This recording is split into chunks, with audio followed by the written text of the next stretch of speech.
to the channel. I'm Thomas and today you join me inside the 2024 Lexus IS 300h Premier.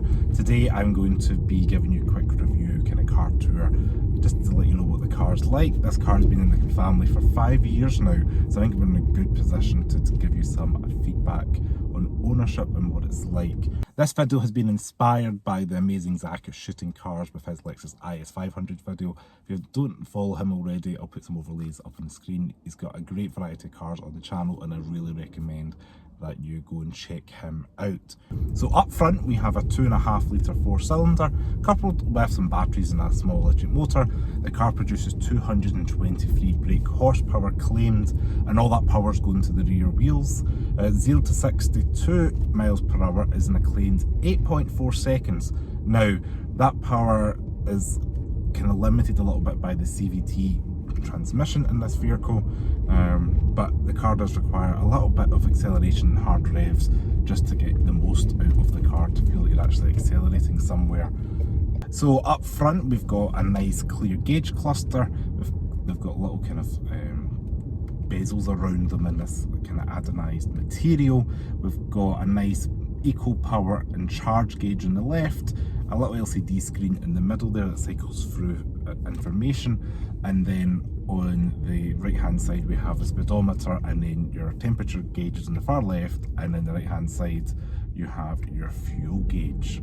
On the steering wheel we have the volume and controls on the left hand side for your mode, call, voice controls. On the right hand side we've got a little button here that allows you to cycle through the LCD screen and switch through menus. There is some paddles behind the steering wheel as well, but realistically they're never getting used. The stalks are nice and easy to use. I just leave everything on auto, push the button on the right hand side for auto wipers, twist it on the left stalk for auto lights, and we're good to go.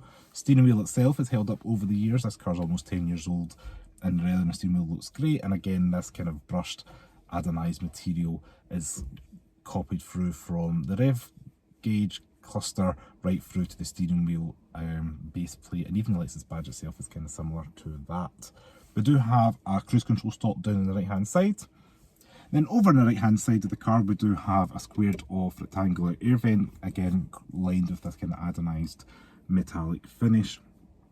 We do have the brightness and odometer trip. We do have this little button that says ASC, which I don't know if it's like acoustic sound control, something like that, but you literally can turn that on and the car pipes in this kind of almost V6 noise. It's a bit fake and a bit distracting, but you've got the option to turn that on and off. A couple of blank buttons which I'm not quite sure what they would be for, but we do have blind spot on the bottom right, and then parking sensors, and just below we have the boot release and then the bonnet pull. And then on the right hand side we have free seat memory seats free settings, which is quite cool, and then we've got door switches there as well with the automatic button there for the windows. Now if you're looking at Lexus IS, some of them just have electric folding. If it doesn't say auto, it's not going to be automatically folding. Easy to adjust, and same thing for your door lock and child lock, big button there. And then on the door window switches themselves, the right hand side one for the driver has got a little ridge, so even if you're driving at night you can kind of feel with your finger which door switch is for which window. In the middle we do have an infotainment screen. It is a smaller version of the kind of Lexus infotainment system that never got enlarged like you might have seen in the 2019 IS that I reviewed. But in the main menu here you do get the split between a small portion for the sat nav, a little bit telling you the engine, battery, where things are going, and then your audio kind of media in the top right corner there, and you can use the little cursor mouse to select into that. It's not touchscreen and doesn't have Apple CarPlay or Android Auto, however it does have the Mark Levinson sound system on this Premier trim. Just below that we do have again more air vents lined with this anodized metallic finish kind of plastic, and then a nice analog clock in the middle that says Lexus. I really like that touch. And then below the climate controls in the middle there we do have the AC unit controls. I like the fact you've got these little sliders, you can slide your fingers up and down for the temperature, and you've got physical buttons, so you've got dual zone, you've got automatic conditioning, doing you can just set it and the car will sort it out, and the same thing for turning your AC and your rear view, defrost, etc. All hard buttons. And then just below that we do have a CD player, which if you watch Zach is Shooting Cars IS 500 video, he had the 2024 on test and it's still got a CD player, so that's quite cool to see all these years later that IS is still giving you a CD player. And then just below that we do have physical buttons for your media, your radio, ejection, etc. And then we've got two nice kind of knobs that are brushed in almost like a silvery texture. There are got a nice kind of weight to them when you're turning them. The right hand side is the power button to turn on the audio system, and the left hand side is like your tuner. To be honest, I haven't really used them. Used the power button, but apart from that. And then just down below that, it's got a little plaque to tell you you've got Mark Levinson sound. Then below that again, we've got the buttons for the heated and cooled seats. The pre-facelift IS does not have the heated steering wheel that you would have seen in the other Lexus video. We've got the jigsaw style shifter that's in Toyota and Lexus products of this era. It's quite easy, all the way forward for park, all the way down for drive. It does have a sports mode if you think you're going to need that, but this kind of car, you're just going to be cruising. To the left of that, we've got the kind of touchpad, mouse touch pad interface. It's alright, it's maybe not as slick as what I experienced in the I was going to say the IS, the LC, and the kind of later Lexus models, but equally the newer models have all now got the touch screen. It is a thing for its time, you get used to it, probably best using it well parked. And then down below that we do have your drive modes. We've got Eco, Normal and Sport. And then down below that again, we do have your traction control, an EV only button and a snow mode just to kind of help limit traction when you're on the go. We do have two cup holders, reasonable size for like a can of juice or something like that, but not going to fit any large like 1 litre bottles of water. And then under the armrest here, we do have some USB-A chargers and an auxiliary cable and a 12 volt power outlet. It is lined with the fuzzy stuff, so that's going to prevent anything rattling around and making a racket. Now I'm all for a colour interior. I think this one does quite well with the kind of dark wood. We've got this kind of sand beige interior colour, and we've got the dark plastics on things like the centre console, steering wheel and the dashboard, and even at the top of the dash itself it's got this kind of vinyl stitch material, which is probably more trendy in the last 4 or 5 years, and this car came out in 2014. This particular one was made, and I love the feeling on the felt liner as well. It's just like a kind of felty material on the headliner, but yeah, the interior looks great, and I think it contrasts well with the exterior, which is finished in a sonic titanium paint. So you join me in the back of the IS. Legroom is less than to be desired. I'm 5'11", my head's touching the top of the rear ceiling back here, and the C-pillar is a little bit intrusive for my eye level. Don't know if you've maybe got children or smaller adults, you'll be fine back here. We do have a nice leather lined padded centre armrest, and it does have cup holders which you touch the button, they pop out. I don't even think these have ever been used in the 5 years we've had this car. But yeah, that's all you've got back here.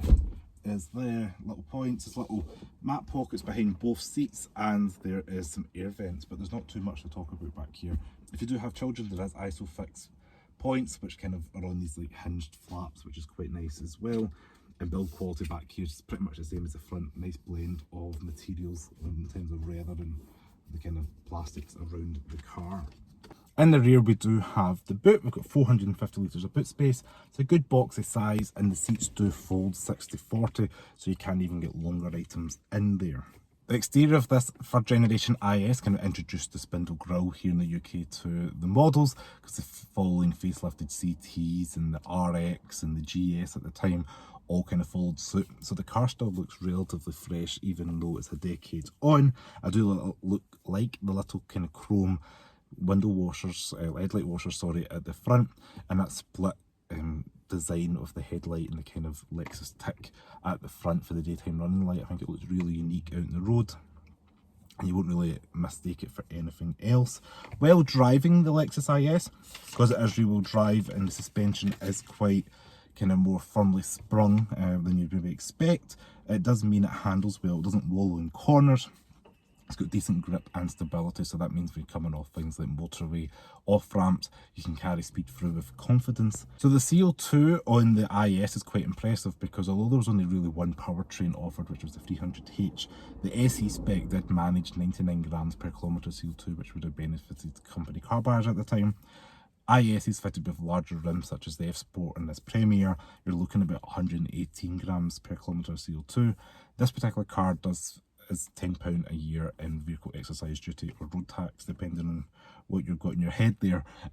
So it's a really cost-effective car to run. And if you get it serviced at the Lexus main dealer, you are going to continue with this Lexus warranty for 10 years. So it is worth considering that. Now, my final thoughts on the car is the pros. It's got great reliability because we've had this for 5 years, and out with maintenance of brakes and tyres, it's not cost us anything. It did go in for an air conditioning unit, but that was covered part of this extended warranty, and that's literally it over the 5 years. It's pretty comfortable. It's very, as I mentioned, reliable, refined. It's got plenty of modern day tech as well, like it's got the ventilated seats, it's got the reversing camera, it's got blind spot monitoring. You know, you don't get that on a lot of the competitors of this kind of car. I would say some of the cons for the Lexus IS 300h is the tricky infotainment system, just because you've got the little mouse pad. It's maybe not as user friendly as a BMW iDrive of the same time period.